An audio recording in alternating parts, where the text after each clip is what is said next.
Hello and welcome to Murder Room, a Sauce Monkey mystery. This is a preview here on YouTube, but you can watch the rest of the show on Rooster Teeth. And if you sign up for a first membership, you can watch the next episode. Right now, there's going to be a link in the description.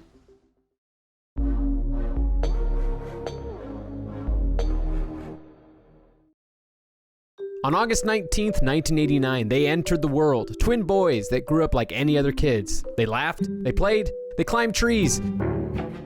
But as they grew older, they grew apart, chasing their own dreams. One brother found podcast success, the other found foul play.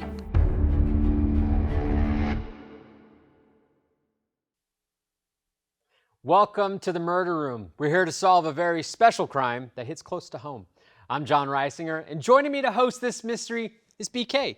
Hey, what's up, everybody? Thanks for having me here. Happy to do it. Now, the twin brother of our very own Sauce Monkey has been found murdered. Sauce Monkey is from the Face Jam podcast, and the guys at Face Jam wanted to let everyone know that they absolutely, positively know absolutely, positively nothing about this crime.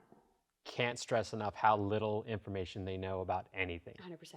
Michael, Jordan, and Eric want justice for Sauce Monkey's brother. So let's do this one for Ross Monkey, everybody. Now, to solve this mystery, we brought together two of our most curious podcasts. From the Rooster Teeth podcast, Barbara and Chris, and from our crime conspiracy podcast, Red Web, Trevor and Alfredo. Welcome back. How's it feel to be on the set again? Scary. Familiar, yet strange. I already know who did it. Yeah? We're bringing our expertise to the table, John, and you know what? We looked each other in the eye, we looked at this naked board that's missing the red web, and we said, we got this one. Yeah. Nailed it. Well, I've been doing extensive research for the role where I've been murdering people left and right. It's Chris. Right, you wanted It's to Chris. I'm glad we got that on tape. So I can now, I'm in the brain of the murderer. You've been method acting. Exactly. Got it. I feel like it's a perfect balance of a podcast that knows what they're doing and are like very, well educated and researched, and then Chris and I, No, a little more. What else? Yeah, what else we got going on? Whatever you got. just smart and handsome, talented. Okay, stop there. And then Well, Chris let's and be I. fair. Let's be fair. Their expertise is in mythological and cryptic mysteries, correct? We cover everything. Internet mysteries, cryptids, movies.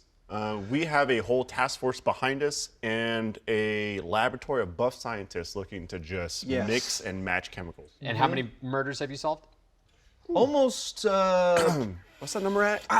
the tally's still, we're still working on it. Man in the chair is still kind of marking those ones up. So Yeah. get back to you after, on It on takes a- episode It takes a number in while the future. to close out the filing for the cases. Yes. That's great and all, but have you discussed if two lasagnas stacked on top of Don't, each other are no. one lasagna? That's not a mystery. It's two. That's math. If this is your first time watching Murder Room, welcome. And if you've watched this show before, we've changed some things.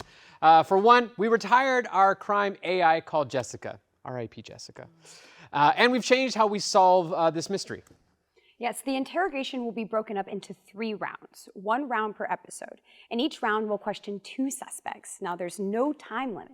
And after you question both, the council will vote on which suspect stays in the game as a suspect and which one is released. We're calling this Keep One, Release One. After 3 rounds, we will have our final 3 suspects. In the finale, the council will question each of the final 3 for up to 7 minutes. Plus, we'll unlock a new bring back option. We'll tell you all about that after the interrogations. In the end, the council will vote on a killer, and that person will get immediate life sentence. The conviction is final and can't be overturned. As a final twist of the knife, we will reveal the true killer, and the council gets to live with their decision IRL in front of our eyes. So, no pressure, guys. Okay, let's get to work. Here's what we know about the suspects and our victim, Ross Monkey. The Dirty Banana is a popular downtown club known for its signature drink. The Dirty Banana is a hotspot for the social media elite. But the banana has a dark side. It's rumored that the deed was won by the current owner in a high-stakes poker game held upstairs each week above the club. The owner's name is Bill, and he runs a ruthless ship with one goal: have the hottest guests and connections in town at any cost. So as you can imagine, business isn't always clean at the Dirty Banana. Making it look nice and tidy is Bill's right hand, Scott. Scott is responsible for the events coming into the banana. Some say Scott will do anything to get a win for Bill and the club. Then there's Bill's wife, Jennifer. She is the lifeblood of the Dirty Banana. Her social media connections keep the Instagram-worthy faces coming in. But don't let that smile fool you. The diamonds on her fingers will cut your social life with one swipe.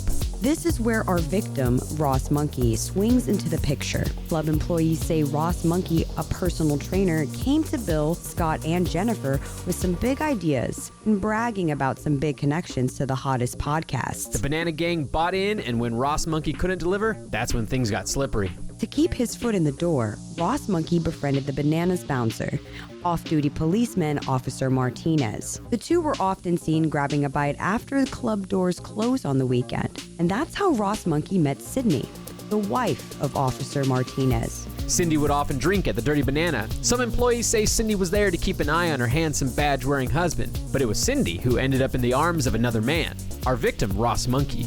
Caught in this jungle of dirty money and dirty love was Ross Monkey's best friend, Clint. It's Clint who first introduced Ross Monkey to the Banana Game. Clint also works as a personal trainer at the same gym as Ross Monkey. Some say these two didn't just compete for clients, everything was a game to win to them. So was this a crime of cash lost or a crime of passion? Only the killer knows. Looks like you have 6 suspects and 1 crime. So to help you keep track of everything, you all have a dossier with timelines and photos. You'll also see the information up on the monitors around us, and feel free to use this board over here however you guys like. For all of you watching at home, you can download the dossier using the link in the description. Inside you have a photo of a garage building. Now this is the crime scene, the place where the body was found. From the surveillance in the garage, we have a screen grab that captures the last time we see Ross Monkey alive. There's also a map showing the proximity of the Dirty Banana to the garage where the body was found, and Ross Monkey's studio apartment. There's also photos of the victim's home. Here we can see the living room of Ross Monkey. You notice some particular items in there. His weights, his bit dirty of an apartment, if I had to make a guess. And his bedroom, further evidence of a disheveled life. He likes pillows. And a Goku fan, so. Is that Goku in the background? Buff as hell? Well, you wearing gotta have nothing? your role models. That's true. We all aspire to be something. Okay. Why don't Ross we just get wanted to be started by taking a look at how our victim spent his last day. At 8 a.m., the victim arrives for work at the gym and sees 2 clients. At 10 a.m., victim is seen with Clint, his friend, in parking lot outside. And then at 11 a.m., the victim texts with Jennifer, the Dirty Banana owner's wife. At 11:30 a.m., victim leaves gym, tells Clint he is going home. At 12:30 p.m., the victim has lunch with Bill, the Dirty Banana owner. At 1:10 p.m., the server overhears Bill and victim arguing at the table. 1:20 p.m., Bill leaves restaurant, the victim stays. At 1:34 p.m., the victim leaves the restaurant without paying the bill. 3 o'clock, victim is back at the gym, sees 2 more clients, and then at 4:10, victim receives text from Scott, the Dirty Banana promoter. 4:45 p.m., victim receives second text from Scott, and then at 5:10, Scott calls victim. Victim does not answer. 5:30 p.m., victim leaves gym with Clint. 5:32 p.m., Jennifer texts with victim.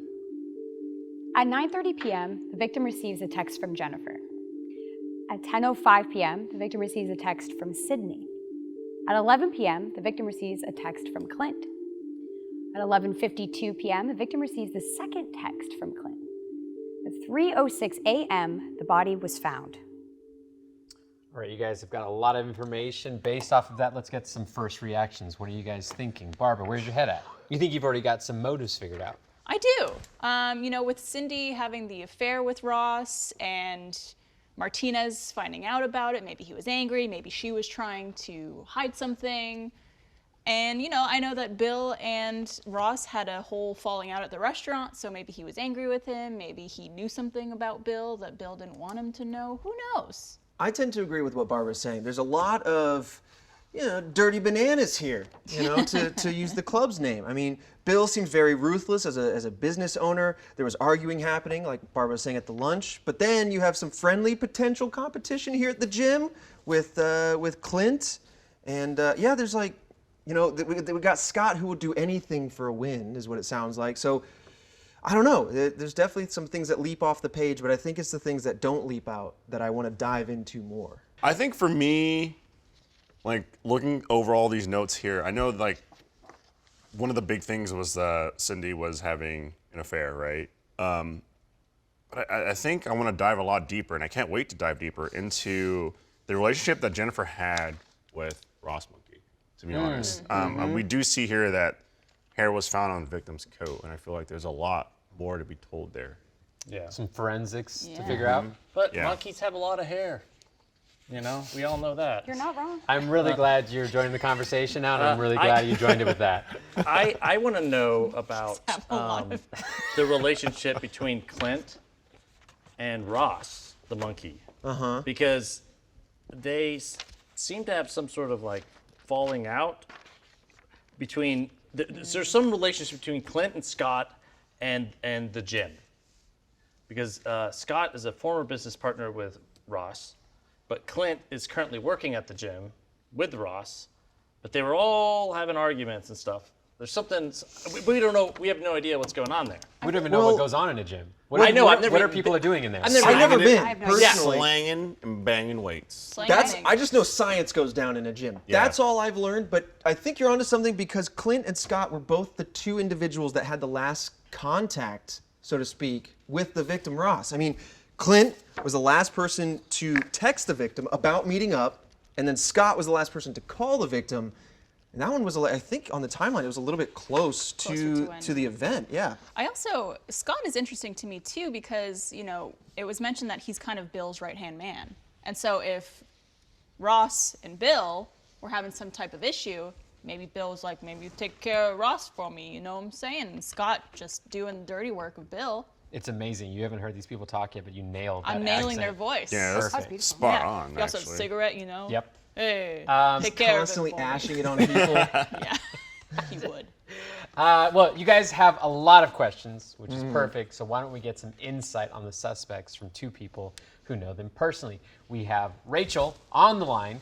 Hi, Rachel. Hello. Hi. Please tell us a little bit about yourself and specifically how you know the victim and the suspects.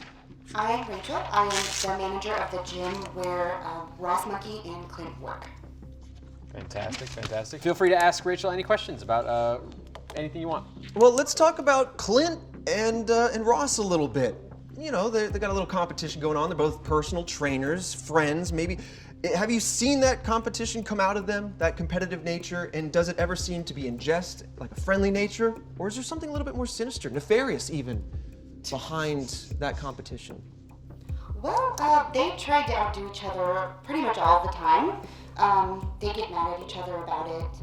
But then an hour later, they're heading out the door to get dinner. Like, they're kind of childish in that way. They tend to forgive and forget sometimes.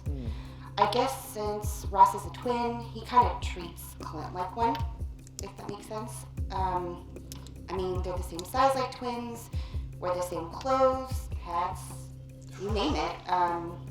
They were always showing up, and one would be like, hey man, you didn't tell me you had my shoes. Or, when did you take that shirt? Just kind of like brothers, Nothing really nefarious or like anything like that. And this is between CLINT and Ross? Yes. Rachel, I've got a question. We've got a list of suspects here. I'm just kind of wondering if you've ever seen any of these suspects at the gym, maybe working out with them, hanging out, talking. Maybe some of these suspects are potentially clients of CLINT's or clients of Ross. You have a specific one you want to ask about? Honestly, if any of these suspects have been seen at the gym, to be honest, I think could lead to something. How about Scott and Martinez to start with? Yeah. Does that sound like a good Yeah, start? we can narrow it down a little bit. I want to know what the deal is with Scott and Ross Monkey because they're former business partners. What happened? Yeah, but is Rachel gonna know that? I don't know. Yeah, Rachel, that's do you? true. Yes, so Scott is a client of Ross. He used to be with Clint, but there was a bunch of like scheduling issues for a little while, and so Scott switched to Ross. Was there any like negative emotions harbored over that switch in who they were working with? Not that I really noticed, no. Okay. What did what did Clint and Ross usually argue about? You said they argued a lot and got into little tiffs. What was like typically the subject matter there? I mean, pretty much clients, girls, that kind of thing. Nothing too crazy or out there, just bro kind of stuff, honestly. Any, you mentioned girls. Do you recognize the name Cindy by chance? Or Jennifer. Or Jennifer? Jennifer, yes, she has definitely come by before. Cindy, she did come into the gym on Wednesday. She seemed pretty mad at Ross. He went outside with her, and then they seemed to be arguing, and then she left. It's kind of not unusual for Ross, though. And when Jennifer was at the gym, what was her interactions like with who, if possible? She just came by one time. Nothing really of note. Like, she just came to check it out, really. Can we mute the call so we can? Yeah, that's an option. Just real Can we, quick. Rachel, we're going to put you on hold for a second. So a couple things I think that stand out to me, that the twins' nature of their friendly competition, it seems like a cycle where they go from like competitive to mad to like, but we're friends, let's go get food. And they're like, you're wearing my shirts and stuff. This twin nature could lead to jealousy from what I'm seeing here, if one of them is getting deals with the Dirty Banana that the other one is not getting. They're like, well, why are you getting it and I'm not getting it? So there is, I think you identified this earlier, but there's a little bit of motive there. I'm trying to underline. Have you ever been whys. accused of like being a twin of anybody before? Anybody in this room? I mean, possibly. I don't think anything comes to mind. Okay, just checking. Yeah.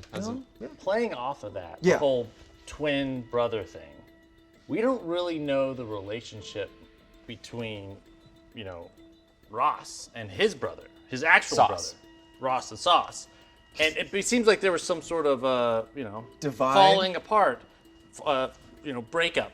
So I'm wondering if Clint here was like a surrogate brother in some way for Ross, but then again, if they didn't have a good relationship, could that bad brother relationship also soured his relationship with Clint? Could Ross just have a bad brother relationship? Well, we actually will have Sauce here later for questioning, so you actually be able to ask him these questions excellent. directly. Interesting. I think some of the very interesting things that came up was just kind of like the side relationships that they have. I think there's possibly a whole mix-up and clutter between possibly with Jennifer, Cindy, Officer Martinez, Clint, Ross. Everything there is just a foggy haze right now that I want to dig into. I really think we should make a note of this, but Rachel had mentioned that Clint and Ross sometimes would wear the same clothes. So there could be something to do with someone disguising someone as something or planting something. So maybe false witnessing, like false identifications. I just think we should make a note of that. That's note. And then the last note of substance before we get back to any final questions. Cindy was mad at Ross the day prior. Right. That might be something to dig well, into it said later. her affair with the victim was found out the night before the murder. The night before, so Also, yeah, I guess Jennifer just went to the gym to check it out. that was weird. It was weird, right? Yeah. I don't know. I've scoped out a gym before. I and mean, even if you don't actively go to the gym, you know what a gym looks like. but you don't know what it smells like. That's true. You wanna When get you into breathe the that air in. If you smell of taste it, you got to bounce. That's athlete's foot incoming. Yeah. Yeah, we'll Yeah, get to yeah, all well, of We it. all still right, have let's Rachel on the line, so Yeah. Yeah, any let's, questions we have, I we think want to we make should sure to dive get back those in. Not in. be rude. I agree. Have her on hold for too long. Right. Time to Rachel, bring thank Rachel you for back. your patience. All right, Rachel, are you with us here? I think we have just a couple more questions to wrap up with you here. Yes, I'm here. Awesome. Rachel, so you worked with Clint for a significant amount of time, correct? Yes. At the gym. Has he ever done anything kind of questionable or gotten in trouble with the law or maybe had some weird relationships in the past? No, he's always been super nice. He's one of our top performers, and like the clients really love him. He's never really had any issues. To reiterate, the clients love Ross? Clint. Clint. I have just some general administrative questions about the gym. What are your typical hours of operation, specifically on Wednesdays and Thursdays, if those are adjusted? And then, in addition to that, is there parking provided at the gym, or do they need to park a couple blocks away? What does that kind of situation look like?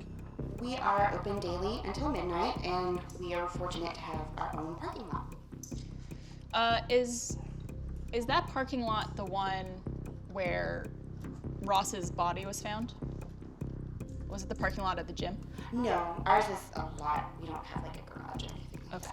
Do you know what that garage? Do you know what that garage is attributed to as a business, or is it just free parking, public parking? All I know is that they would train clients there sometimes. Ross would, not Clint. Ross trained people there. I have a question about meeting with clients. How long does it typically take for a, one of the gym trainers, like A session. Sauce, a session with a client? So we offer 1 hour sessions and also 2 hour sessions. Most people tend to do 1 hour. And sorry, just before we get too far away from this as well, you mentioned that Ross trained clients at the parking garage or at the parking lot near the gym?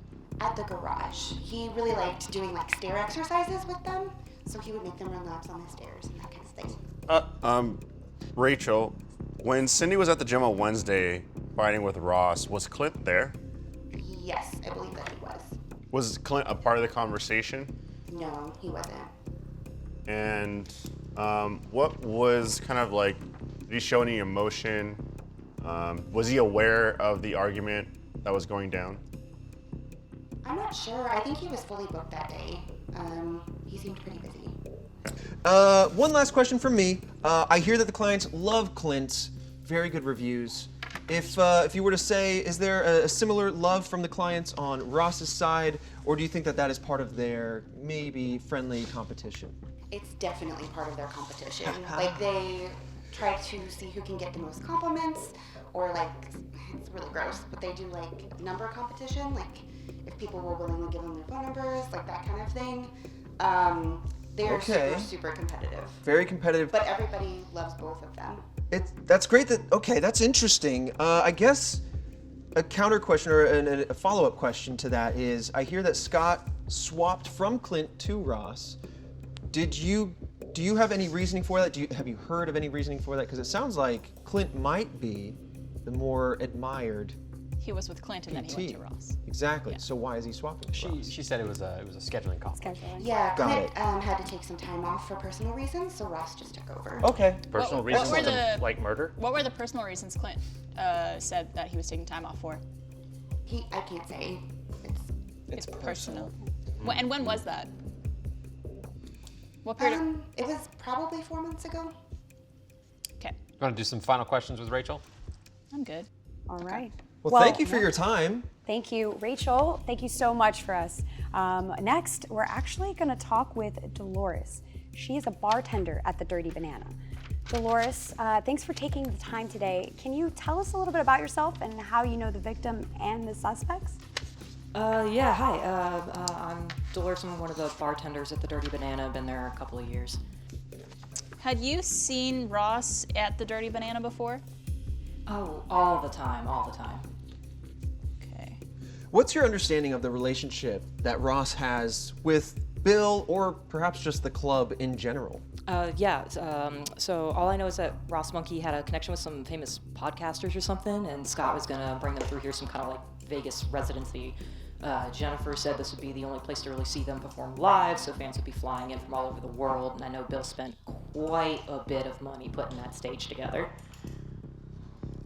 So there was a lot of talk of of Ross's connection to some well-known folks over on a podcast, perhaps named Face Jam. That rings a bell? Yeah, I think that one sounds familiar. Just gotta get my boys some plugs. Of course. Have you interacted with Scott? Oh yeah, definitely. How would you describe him? Interesting. Interesting's a good word for it. I wouldn't say he's intimidating, but definitely really intense. Okay. Has he ever gotten into like any sort of fights or arguments at the club or cause a scene in any way? No, not that I ever saw. Okay. But I definitely would never want to piss him off and test that out. Was the club open and in business on the day of? The Wednesday, the day of the night before the murder. Yeah, we're open Tuesdays through Saturdays till 3 a.m. 2 a.m., excuse me. Just want to point out that his body was found at 3:06 a.m., which would have been after the club's closing. That's a good point. Dolores, did you see Ross on Friday and up until what time? He didn't come in at all on Friday. Did you see Bill, Jennifer, or Scott there on Friday as well? Yeah, they were all there at some point. It's kind of just normal operations for them. Okay, in and out. There is a garage 2 blocks away, and this is where, unfortunately, Ross was found. Does this garage have anything to do with your club and your club activities? Nope, it's far enough away. Maybe some people park there, but not anything official. I don't go that direction. On Friday, around just after lunchtime, I know Bill went out to lunch with Ross. Did he come back to the club, and if so, what did he seem like? What was his mood? I don't get in until 9, and I think they went somewhere else for lunch. Okay. Everyone was really tense that night, but whatever had happened that all went down before I got in. Who would you say was the last one to leave the club that night? Scott. Scott. So Scott is the club promoter for the Dirty Banana. Bill's the owner of the Dirty Banana, and Ross was trying to get guests for the Dirty Banana. As a promoter, how much of that responsibility of getting guests was did he arrange with Ross, or was it mostly through Bill, or was Scott upset with Ross that his podcast guests might have not happened?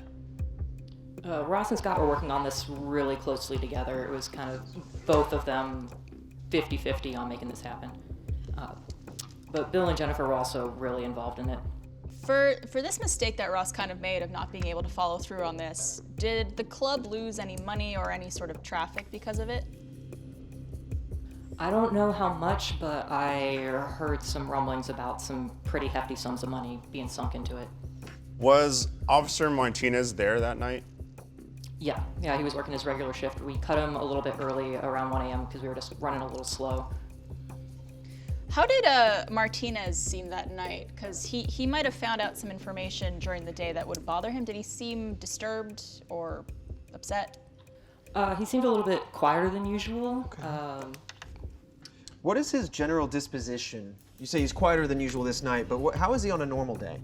On a normal day, really nice guy, talks to everybody, ladies love him. Okay. Well, not From the club to the garage, what would you say would be the average time to walk over there? I have no idea. I live the other direction, so I don't go over there. Okay. Did you see Martinez's wife, Cindy, at all that day on Friday? Yeah, she was definitely there. She's usually there a lot. She was also quieter than normal. Seemed to be looking down at her phone a lot. Wasn't really interacting with people the way she usually does. And what time did she leave the club? Around midnight or so, a little bit before. Closed out her tab. Left a little bit before we cut Martinez. I'm not sure if you would have this information, but I'm hearing a lot about Ross and Scott working on this podcast deal. Sounded like, they both had their own angle on it, that something might have fallen through. Do you know roughly, or had you overheard when this deal was meant to close? I heard them talk about it at the bar a lot, but not really any details, nothing that would probably be helpful to you guys, sorry. Okay, thank you. At the bar, just in the last couple days, or have there been any fights or arguments that kind of broke out, or any embarrassing scenes just between anyone that stuck out to you? Funny you should mention that. Ross was talking to Jennifer about something. Not really sure what was going on, but when he walked away, he caught her heel and she tripped. Drink goes flying, and then there's just her her butt just there for everybody to see.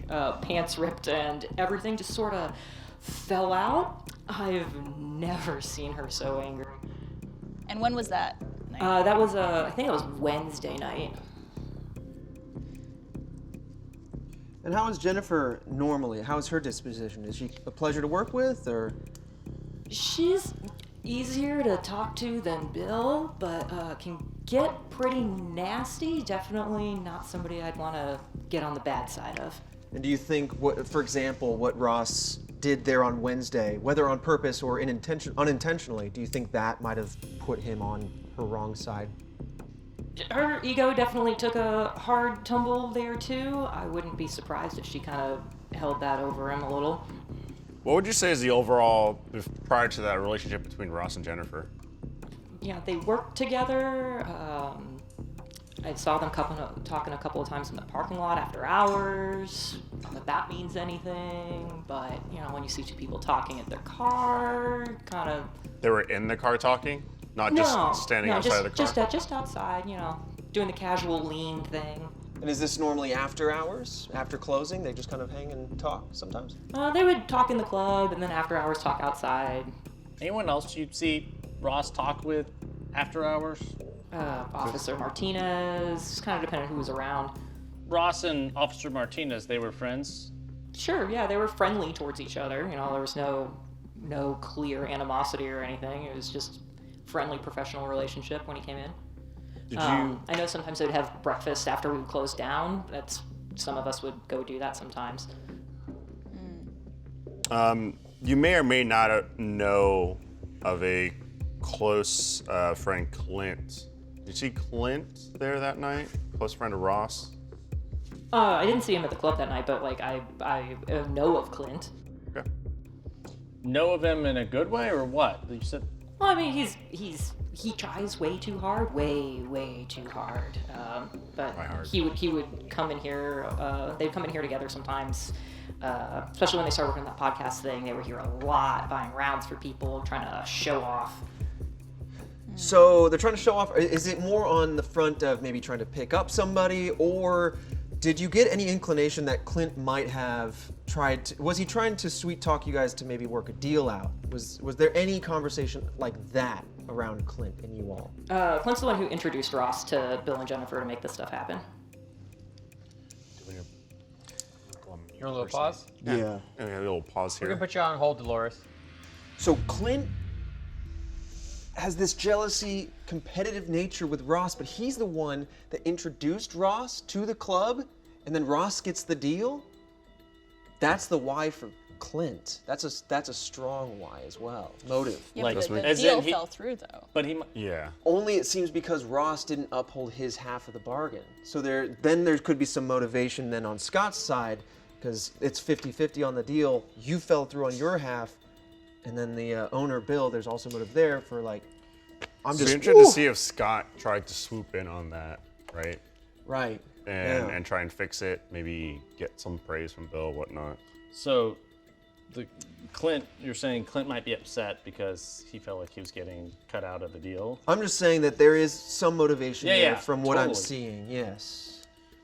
So here's something that's kind of on my mind. I know that Cindy was having an affair with Ross, right? And it's still kind of sitting in my head that Jennifer is just popping up here and there randomly, right? Kind of like late night talks after the bar, showing up at the gym randomly. I almost wonder what Jennifer and Cindy's relationship is like, and then also could it be somewhat of a jealousy thing, right? I mean, we're talking about hair found in the victim's coat. Maybe there was something going on there. Jennifer found out about, Jennifer thinking she was the only person, and then Cindy shows up, right? I think you're building a triangle there between Cindy, Yeah, Jennifer, and Ross. a little bit of a triangle Looks there, like and this. Oh, is that what a triangle Thank is? you, Never thank seen one you. before. Yeah. Looks like that. that's what it is. Okay. Yeah, looks just like With that. an eye. Yeah, I wonder if there was something going on between Ross and Jennifer, just because, I mean, they do talk every now and then. Dolores mentioned that they would talk in the club and outside, and also that she's texting him throughout the day. She texts him at 5:30 and then again at 9:30, and it's just like, I wonder what she's trying to get from him or trying to find out from him, or... And the thing about that too is that whole incident that was very embarrassing to Jennifer by Ross, that was a couple days prior. Jennifer doesn't seem like the kind of person that would kind of sit there and not let it piss her off for a little bit of time. You're saying it would let her piss. It would piss her off. Yeah, I feel like it would piss her off for a bit. She's like kind of a hard ass. Like she's a And she's a socialite. boss bitch. She's, You know? she's a socialite, like- but maybe there's an ego there, a delicate ego. You know, if you impact my hard-earned social presence with something as embarrassing as tripping me, you know, and now my goodness is out. I wonder. Then she comes to the gym looking around like maybe she's trying to be like, gonna where's this throw guy out- at? I'm gonna throw out just Yeah, an idea.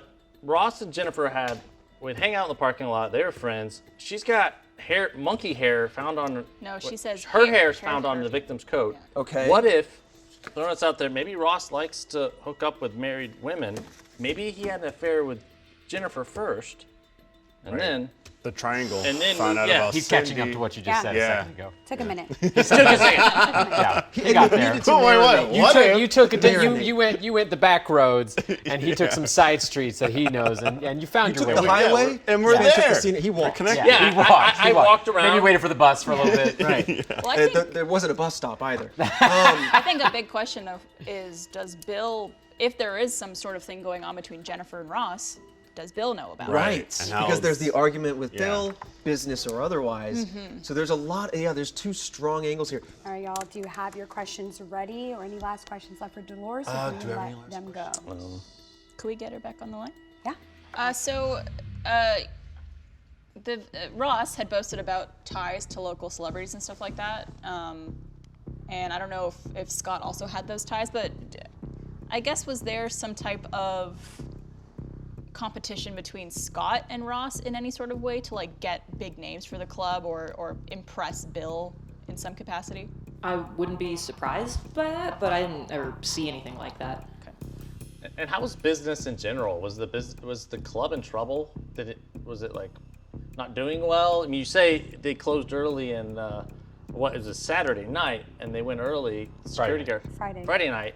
Night. Yeah. So is the club not doing well? Are they money problems? We had some up and downs, but I mean, for the most part, the club seemed to be doing fine. Like my shifts were pretty much intact, and it wasn't outrageous to cut some people early when we hit 1 a.m., 2 a.m. We're getting close to the end. You know, COVID's kind of made it a whole thing. Right. COVID exists in this universe.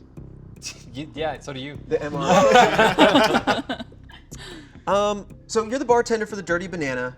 I don't want to judge anybody here, but I do kind of want to gauge with some of these key individuals that we've been talking to you about. Does anyone stand out as maybe not coming to the bar as frequently, or maybe coming to the bar much more frequently than the others? Of the suspects? Yes, of the suspects, including, I would even say, including Ross. Scott's here all the time. If anybody leaves early, it's typically Bill. Do you know around what time Bill left that night?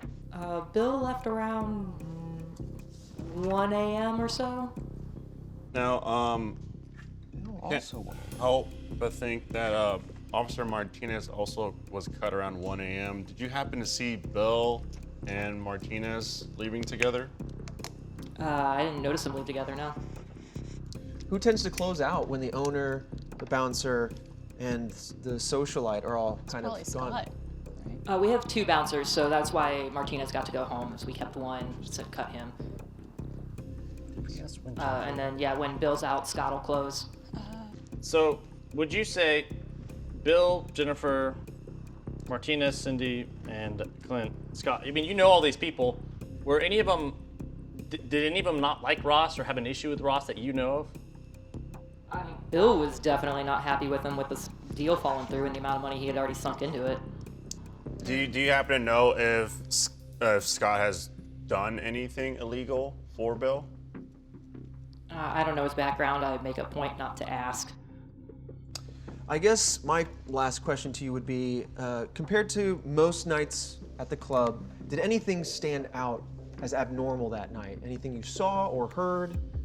Bill and Scott were pretty constantly talking rather than floating around and going to the office and things like that. And then, Scott would go and talk to Jennifer, and then he would go back. Yeah, it was definitely, nobody felt like themselves that night. Well, thank you, Dolores. Counsel, you have so much information to think about. Already. Can we just get some, summarized thoughts at this moment? Where are we at? I feel like the only person right now that I think I could rule out, based on the 2 conversations we've had, is Scott. I think for me, one of the big things that kind of hit was just the club is doing well, right?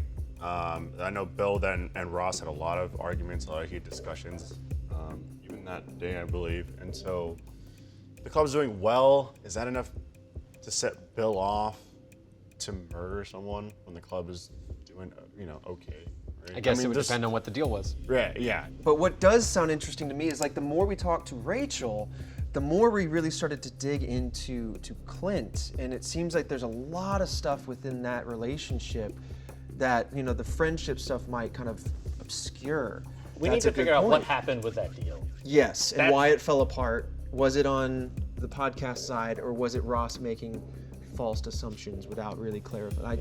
There's definitely or even it could have been someone else screwing things up. Yeah. Yeah, talking about Ross going home, it'd be interesting to see if we can dig up any type of information there, because he leaves at 11:30 a.m. So maybe he leaves did the go gym, tells Clint he's going home, right? And then 12:30. And then 12:30 goes out to lunch. Like, there's a big gap there. Right. There's so maybe also he did go home, and then there was a last-minute lunch. We need to talk, kind of thing. There's also a big gap between 1:34 when he leaves the restaurant without paying. Shouldn't do that, by the way. And getting back to the gym at 3 o'clock. Yes, a lot of really good questions, a lot of good notes from all of you here. Next time, we'll interrogate our first 2 suspects, the owners of the Dirty Banana, Bill and his wife, Jennifer. Take a look. What night do you recall hanging out? Who knows? Time doesn't mean anything. Well, it does. You seem very impatient, and I recognize because that. you've been asking the same questions over and over again. Can you trust what Bill says here on the call? Hell no, I can't trust Bill. Just to confirm, you have never been to Ross's apartment? No. Why would I be anywhere near that stupid bitch?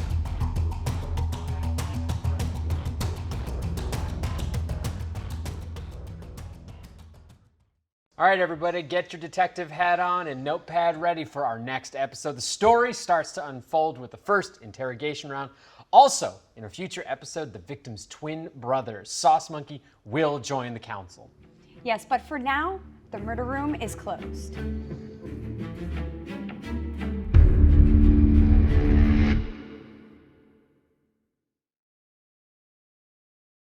If you enjoyed that episode, I got good news for you, my friend. We have the next episode available right now on Rooster Teeth. Just click the box right below me and go watch it right now. It's juicy.